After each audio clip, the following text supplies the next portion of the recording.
Hello friends, today we are going to make spaghetti pullav. So let's start.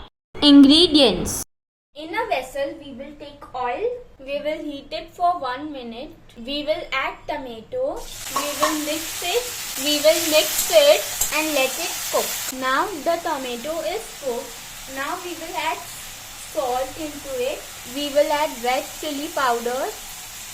We will add turmeric powder and we will add tomato ketchup. We will mix it well and make a gravy. Now the gravy is ready. Now we will add capsicum, boiled French beans, carrots and green peas. If you want, you can add other vegetables as well. Now we will mix it. Now we will add spaghetti. Over here I have boiled the spaghetti. We will add that. Now we will add boiled spaghetti. Mix it. Now we will add rice and mix it.